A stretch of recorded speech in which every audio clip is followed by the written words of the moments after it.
Allez les amis, on se retrouve pour l'analyse de la semaine sur les marchés. On a une très très grosse semaine qui nous attend avec l'inauguration de Trump à la Maison Blanche là qu'on va avoir cet après-midi. Donc ça va être le feu, on va s'attendre à énormément de volatilité, que ce soit sur le marché des cryptos, que ce soit sur le marché des indices boursiers. Il va y avoir beaucoup de choses à faire, beaucoup de volatilité et surtout en fait, vu qu'il va rentrer sur, en tant que président, en fonction des réformes qu'il va mettre en place, on va s'attendre à des réactions sur le marché, notamment énormément des crypto-monnaies. Donc on va aller regarder ça. Alors premièrement, Bitcoin, vous avez vu, on est venu liquider ici cette trendline. C'était ce que je vous expliquais semaine dernière.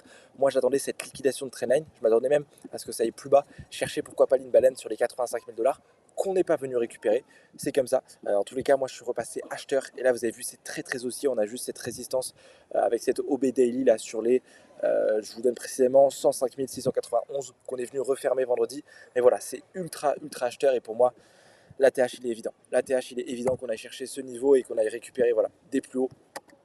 Il est évident, après cette liquidation, moi de mon côté, on a acheté là toute cette semaine, on a fait un total carnage sur le groupe privé. Dites-vous qu'on a une série en cours de 18 sur 18, avec sur les 90 derniers jours, seulement un stop loss qui a été touché. Donc c'est juste historique ce qui est en train de se passer, et il faut en profiter. Moi vendredi, j'ai clôturé 17 000 dollars de trade gagnant sur le Bitcoin. 17 000 dollars, donc ma plus grosse journée sur 2025.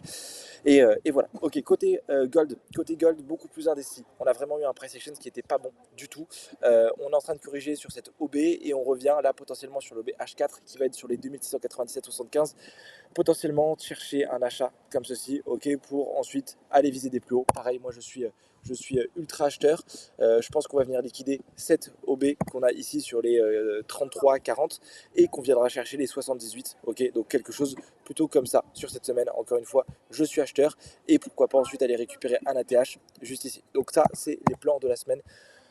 Je préfère vraiment pas faire une analyse beaucoup plus approfondie parce qu'encore une fois, moi je m'attends à ce que cet après-midi, là, sur lundi, ça soit très très volatile, que ce que Trump va dire durant ses discours, en fonction du parti qu'il va choisir, mais aussi des réformes qu'il va mettre en place.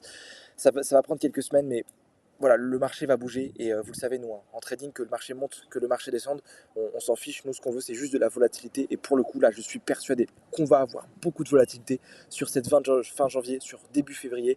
Et donc, forcément, beaucoup d'opportunités, forcément, beaucoup plus de trades, forcément, énormément d'argent à faire si on a les bonnes stratégies. Sur ce les amis, je vous souhaite à tous une très bonne semaine.